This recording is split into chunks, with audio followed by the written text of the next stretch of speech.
लोक जनशक्ति पार्टी रामविलास के अध्यक्ष और केंद्रीय मंत्री चिराग पासवान आज बजट सत्र के दौरान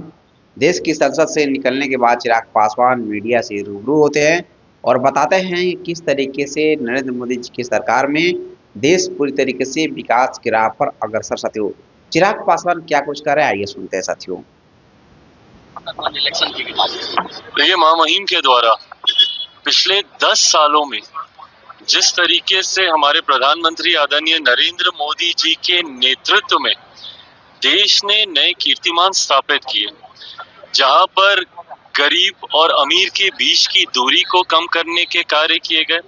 जहां पर गरीब कल्याण की ऐसी योजनाएं बनाई गई, ना सिर्फ उनको बनाया गया बल्कि जिस तरीके से उन्हें धरातल पर उतारा गया, जिन्होंने गांव और शहर के बीच की दूरी को कम करने का कार्य किया, इन तमाम बातों का जिक्र महामहिम जी के द्वारा आज के उनके अभिभाषण में किया गया। ना सिर्फ पिछले 10 सालों के कार्यों का उल्लेख उन्होंने किया जिसने हमारे देश को एक नई आर्थिक मजबूती देने का काम किया, बल्कि ग्लोबली भी, अंतर्राष्ट्रीय स्तर पर भी भारत को एक नई पहचान दिलवाने का काम किया। साथ ही साथ महामहिम जी के अभिभाषण में आने वाले वर्षों में किस सोच के साथ देश हमारी नीतियों के माध्यम से आगे बढ़ने का कार्य करेगा, उसका भी उल्लेख महामहिम जी के अभिभाषण में हुआ। 2047 तक विकसित देश की सोच के साथ हमारी मौजूदा सरकार हमारे प्रधानमंत्री आदरणीय नरेंद्र मोदी जी के नेतृत्व में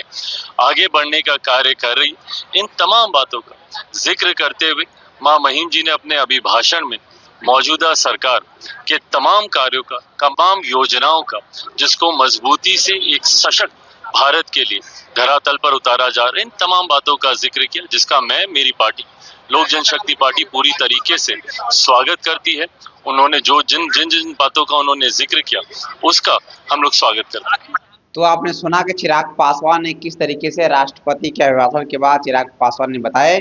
कि 2047 तक विकसित भारत का जो सपना है, आदरणीय नरेंद्र मोदी जी की सरकार जो चल रही है, 10 वर्षों से जो सरकार कार्य कर रही है, वो पूरी तरीके से चिराग पासवान प्रधानमंत्री जी के कार्यों से पूरी तरीके से सहमत। साथियों, इसमें आप सही क्या प्रतिक्रिया है कि जो बताइए। अभी के लिए इतना ही। मैक्स पासवान, जय हिंद, जय बिहार।